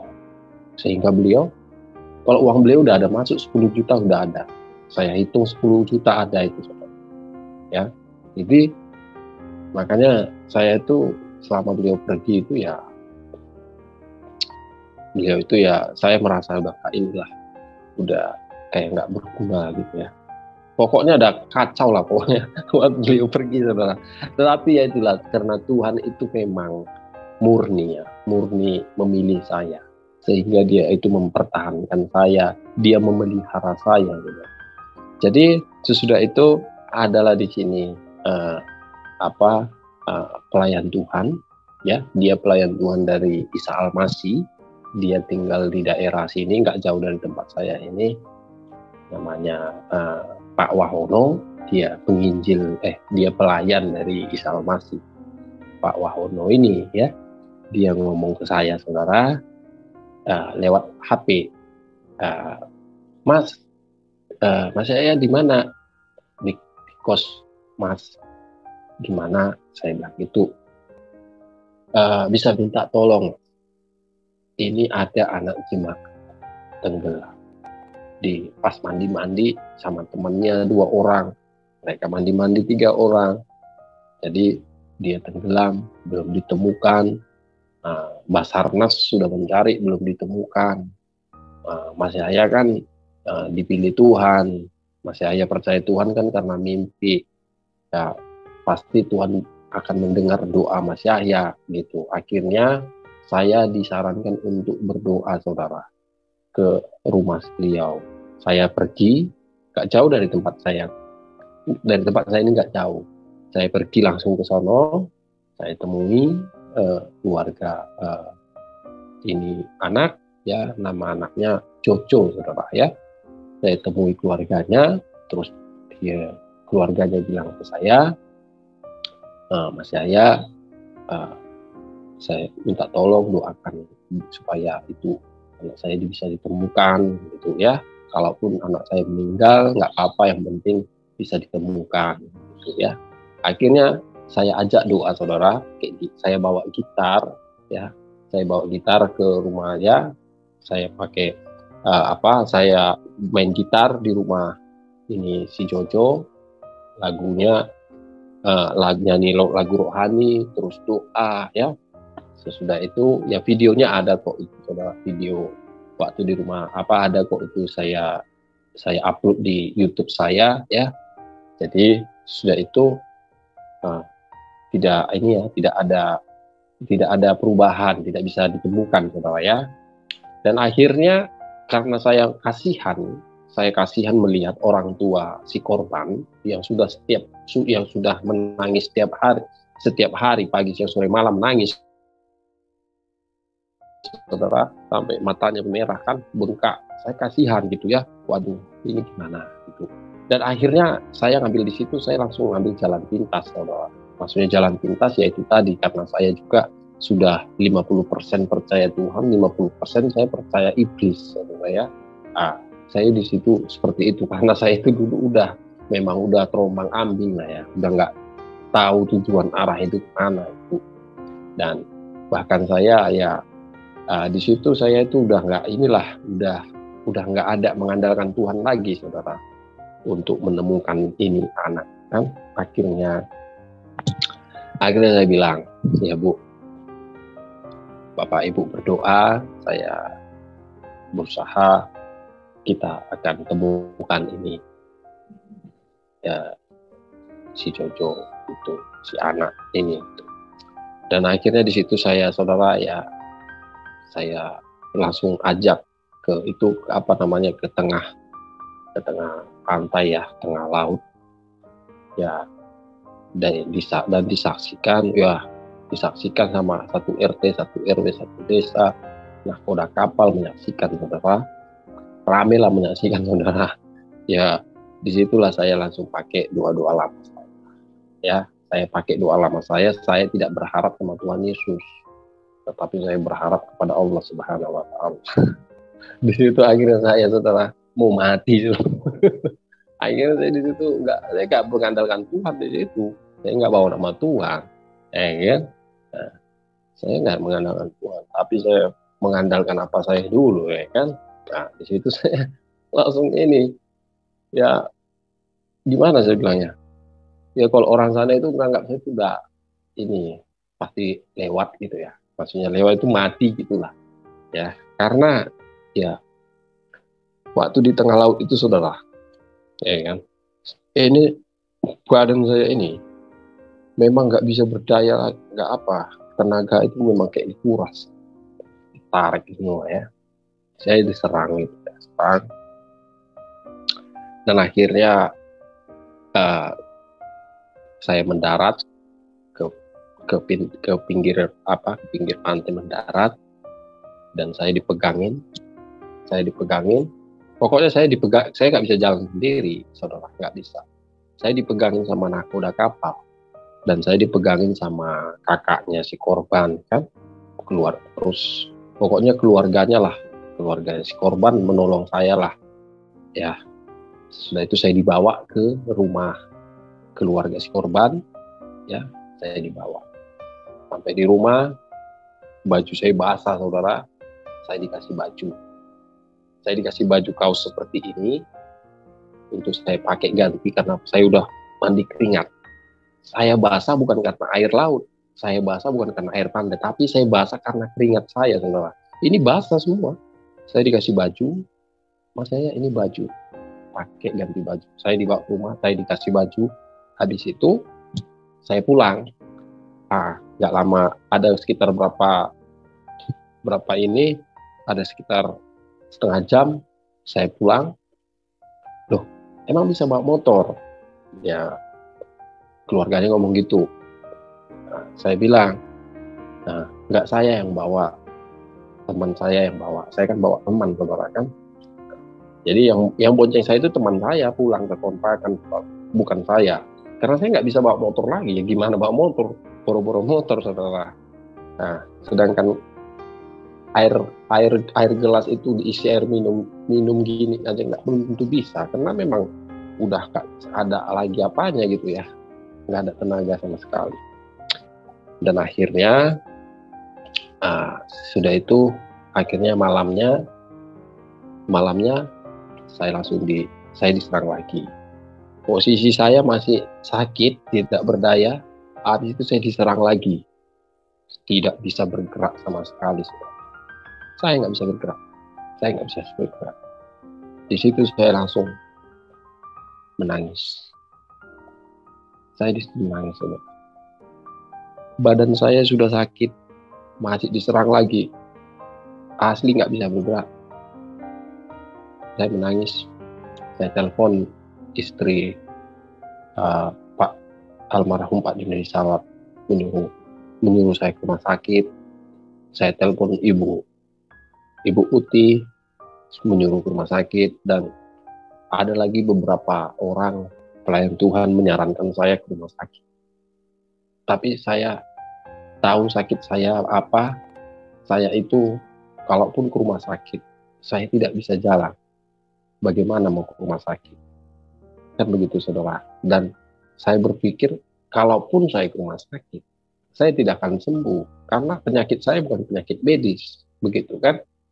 Dan di situ, saudara, puji Tuhan, saya hanya bisa menangis. Karena saya nggak bisa bergerak, saya gini, saudara. Tapi saya nggak bisa bergerak. Nggak bisa begini saya. Nggak bisa begini. Duduk, nggak bisa jalan. Pokoknya ini nggak bisa sama sekali. Ya tetap aja di tempat tidur. Dan akhirnya, saya ambil HP. Sudah saya ambil HP, saya hanya bisa megang HP tok, saudara. Megang HP juga pun itu sampai jatuh HP-nya dari tangan saya. Saya mau carilah itu apa namanya, YouTube rohani. Kan? Saya mau cari YouTube rohani gitu, saudara. Begitu saya buka YouTube, top, tiba-tiba muncul channel Pendeta Gilbert Lumendong. Itu enggak saya cari, saudara, enggak saya cari. Begitu saya buka YouTube, muncul aja, tiba-tiba aja muncul channelnya Pendeta Gilbert. Sesudah itu, saudara, begitu muncul channel Pendeta Gilbert ini, saya lihat mereka main gitar, nyanyi lagu rohani. Lagu rohani. Kau ambil alih seluruh hidupku, di altarmu menyembahmu. Dan saudara, di situ saya menangis. Saya hanya bisa menangis. Saya nggak bisa berbuat apa-apa. Saya hanya bisa menangis. Tiba-tiba begitu saya menangis, saya dengar lagu Pendeta Gilbert seperti itu. Mereka ada 3 orang, saudara. Yang satu anaknya Pendeta Gilbert kan. Yang satu lagi Mas itu. Ada lagi yang satu lagi main gitar. Bertiga mereka. Di situ saya menangis, saudara. Tiba-tiba saya bisa mereng, bisa begini, tapi belum bisa duduk, belum bisa jalan, belum bisa berdiri, saudara, belum bisa. Di situ saya menangis terus. Saya pegang lagi HP saya tonton sampai selesai. Nah, jadi sesudah itu saya tonton selesai, paslah Pendeta Gilbert doa, saudara, yang sakit Yang sakit engkau sembuhkan, yang lemah engkau kuatkan, yang beban berat engkau hibur dalam nama Yesus.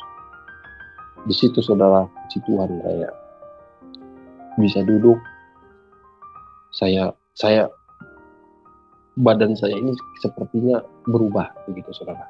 Masih berubah itu sepertinya udah bisa jalan gitu kan. Akhirnya saya tes duduk, saya bisa duduk saudara.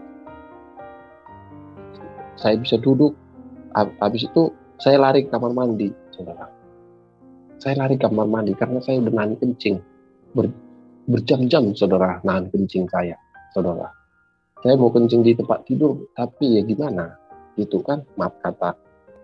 Akhirnya saya lari kamar mandi dulu, HP saya letak di tempat tidur, saya lari ke kamar mandi, saya buang air kecil, habis itu saya balik ke tempat tidur.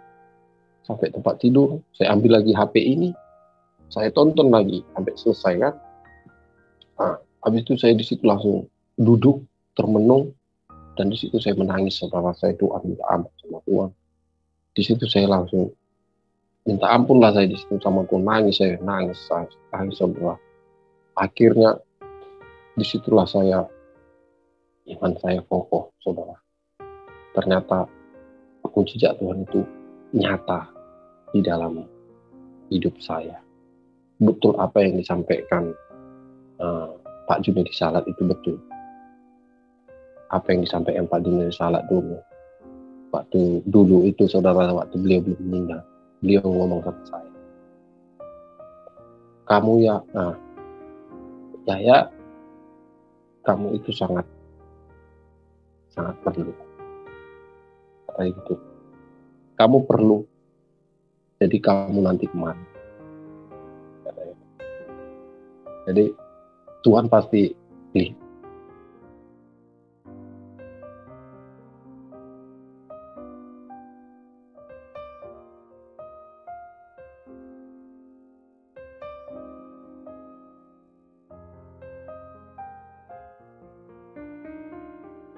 Padahal sebelum sakit itu saudara, waktu saya sebelum sakit itu, saya itu udah memang udah nggak 100% lagi percaya sama Tuhan. Karena ya itu tadi, saya tidak mau membahas yang tidak menyenangkan hati Tuhan. Tapi saya mau menyenangkan hati Tuhan dengan kesaksian. Sesudah saya sehat saudara, bekasnya 1 minggu baru hilang. 1 minggu. Di situ saya langsung menangis. Di situ saya langsung baca Alkitab. Di situ saya langsung baca pakai gitu, nyanyi lagu-lagu Tuhan. Nyata mujizat Yesus dalam hidupku. Ternyata yang melepaskan aku ternyata Yesus. Kalau enggak, Bapak Ibu tidak akan bisa melihat saya seperti ini. Jadi puji Tuhan ya, saya sudah mengalami mujizat Tuhan itu nyata, memang ada. Saya sudah mengalami. Itulah yang membuat iman saya kokoh. Sesudah iman saya kokoh, digoncang lagi saya.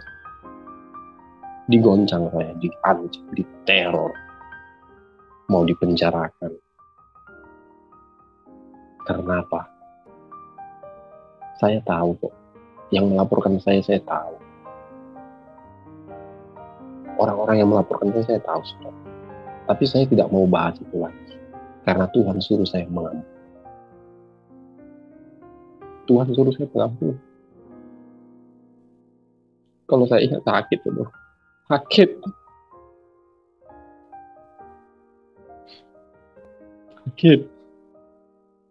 Tapi Tuhan suruh nggak ampun. Akhirnya saya mengampuni. Jadi ya itu tadilah saudara. Saya itu iman saya percaya Yesus. Karena itu. Makanya saya bilang, ya pokoknya gak ada yang bisa lagi aku goncang. Iman saya. Gak ada. Akhirnya saya digoncang, saya diancam, saya diteror, saya ditawar mobil. Saya pernah kesaksian di tempat Perianto Jamasi. Saya ditawarkan mobil senior. No, tidak. Karena saya merasakan kuasa Yesus sangat luar biasa. Saya terpesona dengan kuasa-Nya. Bapak Ibu pasti mengalami. Kalau Bapak Ibu sudah mengalami, mungkin Bapak Ibu tidak akan mengatakan, mungkin Bapak Ibu tidak akan mengatakan Tuhan itu di mana, mujizatnya mana, tidak. Pasti Bapak Ibu sangat mencintai Yesus. Pasti Bapak Ibu rela nyawa Bapak Ibu hilang demi Yesus. Karena apa saya katakan? Saya sudah merasakan. Saya sudah merasakan. Bahkan saya beli apa namanya? Itu anti nyamuk yang seperti Baygon. Saya beli. Saya bilang, ini saya minum. Saya mati, selesai. Daripada saya menerima tawaran dari kalian. Sehingga aku meninggalkan Yesus yang sudah menyembuhkan aku. Yang sudah membangkitkan aku dari tempat tidur. Saya tidak. Saya ditawarkan mobil, saudara. Itu nyata. Ditawarkan, saudara. Mobil Xenia. Saya udah kesaksian, saudara. Tempat Bapak Perianto Jamasi. Saya bilang apa? No, tidak. Imanku tidak untuk diperjualbelikan. Saya beli itu artinya, ini saya minum, mati selesai. Daripada saya meninggalkan Yesus, daripada saya meninggalkan Tuhan. Saya ngomong gitu. Tapi Tuhan bilang, ampun. Sudah saya ampun. Sudah saya ampuni aja. Diancam, ya, diancam mau masuk penjara, mau dipenjarakan. Saya kesaksian juga kok itu tempat Perianto Jamasi, Bapak Pendeta Perianto Jamasi. Saya kesaksian. Saya mau dipenjarakan, ya Pak. Saya bilang, saya tidak akan pernah bijak penjara yang namanya penjara, karena saya dulu udah mati. Ngapain Yesus menyembuhkan saya terus saya dimasukkan ke ini? Terus apa kata yang ingin memenjarakan? Oke, kita lihat ya nanti ya hebatnya Yesus. Oke, kita lihat.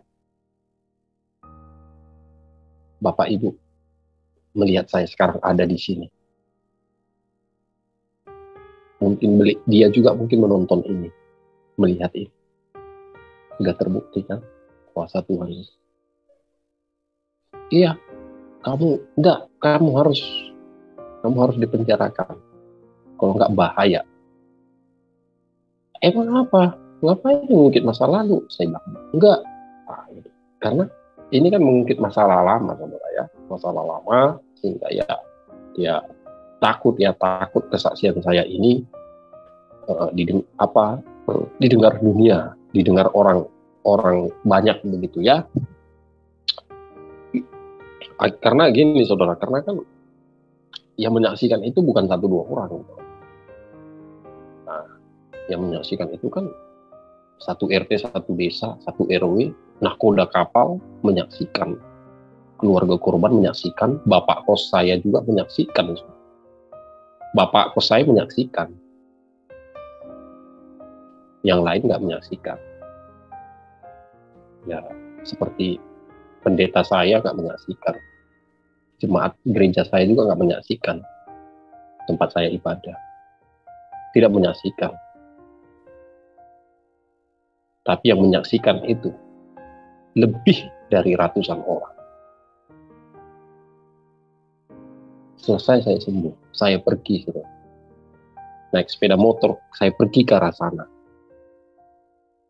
Saya nggak ngerti bahasa Jawa, saudara. walaupun saya di Jawa ini sudah 2 tahun. Saya sudah 2 tahun di Jawa, tapi saya tidak mengerti bahasa Jawa. Waktu saya pergi ke sana, apa dibilang saya? Apa orang sana melihat saya?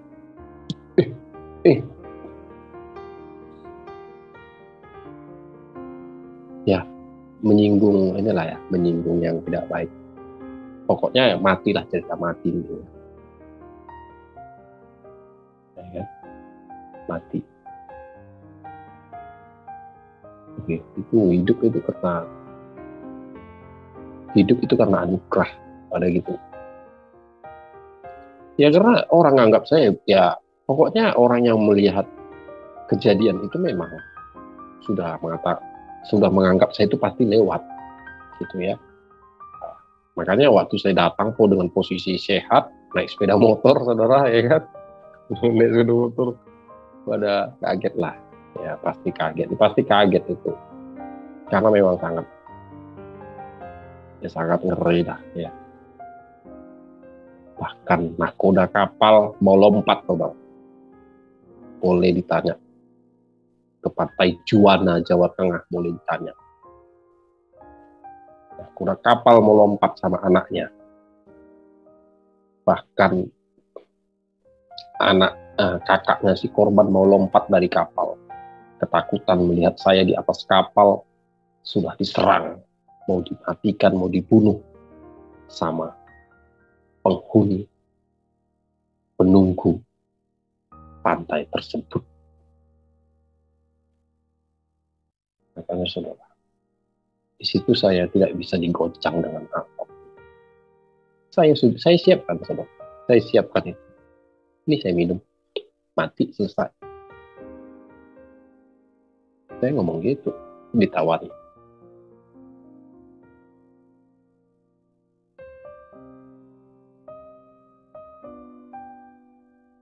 Kan ngomong bahaya.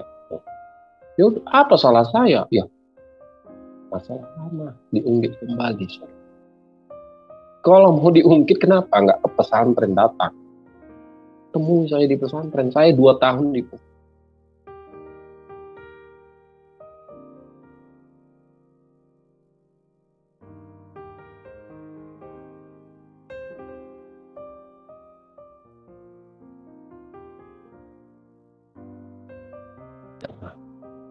Meninggalkan saya.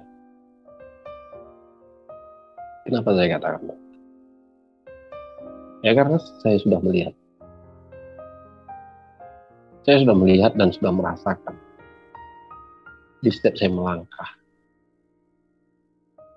Di setiap saya melangkah itu, saya merasa seperti bukan sendiri. Saya seperti bukan sendiri. Dan saya juga sudah merasakan kuasa Tuhan. Kenapa saya merasakan? Dengan secara karena saya diserang santet. Saya diserang santet, saudara, tapi nggak mempan. Sampai sekarang ini saya masih diserang, tapi nggak mempan. Karena apa? Saya itu tadi. Saya bukan yang dulu lagi. Memang wajah saya sama. Bapak Ibu lihat wajah saya. Wajah manusia, dunia. Tapi roh yang di dalam. Hati, batin sanubari. Hati sanubari saya paling dalam, batin saya. Bukan roh yang saya hidup, tapi sudah roh Kristus yang sudah tercurah ke dalam tubuh saya, sehingga saya dapat menampung orang yang bersalah kepada saya. Dan saya juga berharap orang yang pun sudah pernah saya sakiti, kiranya mengampuni saya. Kenapa saya katakan Roh Kudus yang menggerakkan saya, yang menyampaikan kepada saya, agar saya mengampuni orang yang bersalah kepada saya, dan orang yang bersalah kepada saya harus saya ampuni. Karena ajaran Tuhan kita Yesus Kristus itu adalah kasih.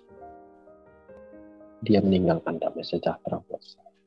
Dan dia akan menyediakan tempat yang bisa buat saya di surga. Oleh karena itu, dengan saya mau sampaikan di sini buat kita anak Tuhan, dan juga buat umat Muslim teman-teman saya dulu, dan juga buat teman-teman saya yang waktu masih jahat-jahat di geng motor ya, komunitas geng motor yang ada di Sumatera Utara. Kalau saya ada salah, saya minta maaf sebesar-besarnya. Begitu juga sebaliknya, saya sudah memaafkan orang yang sudah menyakiti saya. Saya tidak mau menyebut nama, saya tidak mau menyebut orangnya siapa, tapi yang namanya orang yang sudah saya sakiti, kiranya dapat mengampuni. Begitu sebaliknya saya dapat. Agar apa? Agar nama Tuhan kita Yesus Kristus dapat dipermuliakan di muka bumi ini. Sehingga Tuhan Yesus senang dan tersenyum melihat kita dari tanah ke surga. Yesus di surga, kita ada di dunia. Tetapi Yesus di surga menyediakan tempat buat kita anak-anaknya yang mengasihi Dia. Agar kiranya kita tidak ada lagi yang sudah lewat lalu. Tapi mari kita bangun. Bagaimana supaya nama Tuhan didengar seluruh bangsa-bangsa. Saya cuma butuh kesaksian saya didengar umat manusia yang ada di seluruh dunia. Karena begitu besar kasih Yesus buat saya. Begitu besar pengorbanannya.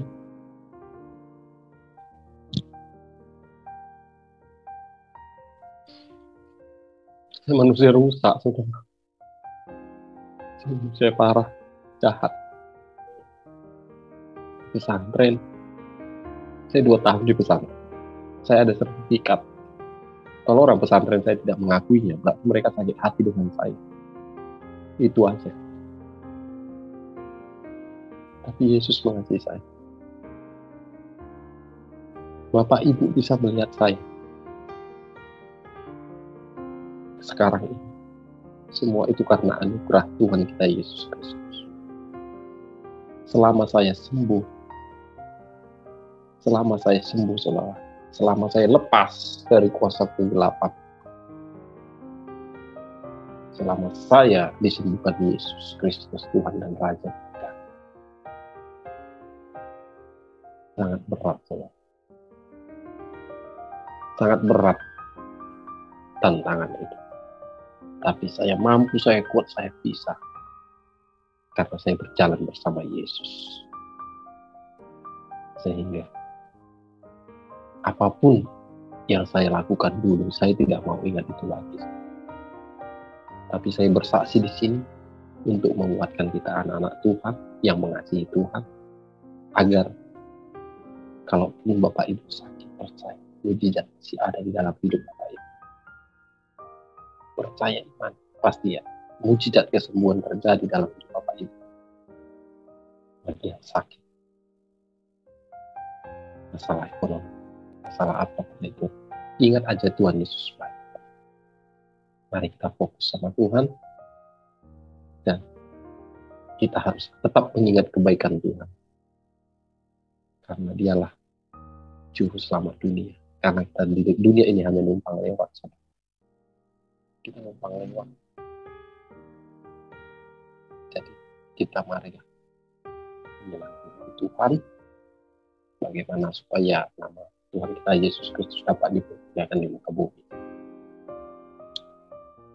Ya, jadi mungkin itulah kesaksian yang saya sampaikan di malam hari ini buat kita anak-anak Tuhan ataupun yang belum percaya kepada Yesus. Itulah perjalanan hidup saya.